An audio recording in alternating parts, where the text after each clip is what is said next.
I've always been a night owl, so it wasn't unusual for me to find myself driving down a deserted highway in the dead of night.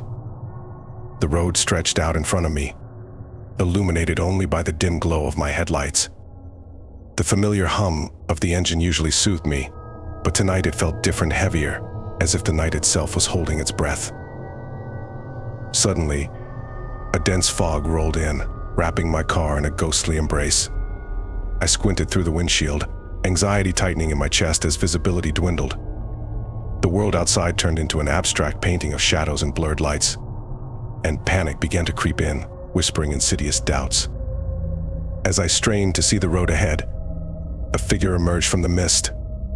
It was a woman, dressed in a tattered white gown, her hair hanging in front of her face like a curtain of despair.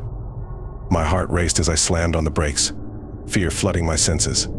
I could feel her gaze piercing through the fog, heavy and full of sorrow. Every instinct screamed for me to drive away, but something unexplainable pulled at me. Against my better judgment, I opened the passenger door, the gesture feeling both foolish and fateful. She slid into the seat beside me, her presence chilling, an ethereal weight that pressed down on my chest. Her icy fingers brushed against mine, sending a shockwave of dread coursing through me. I recoiled, heart pounding, yet unable to look away from her hollow eyes. Without a word, she pointed down the road, a silent command that felt more like a curse. My stomach twisted as I began to drive again, the air thick with an unshakable tension.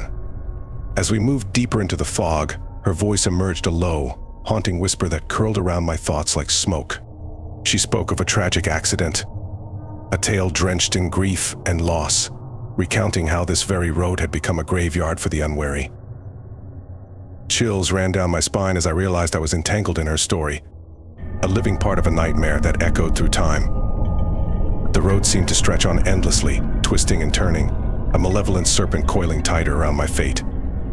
Desperation clawed at my mind. I tried to convince myself this was just exhaustion, a figment of a tired imagination, but deep down, dread settled like lead in my stomach, anchoring me to the reality of her presence.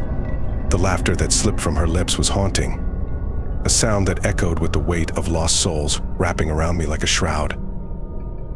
Then, just as abruptly as she had appeared, the woman was gone. The passenger seat sat empty, and I was left alone in the car, the fog dissipating around me like a nightmare evaporating at dawn. But her laughter lingered, echoing in my ears, a chilling reminder of the horrors that await those who dare to drive at night.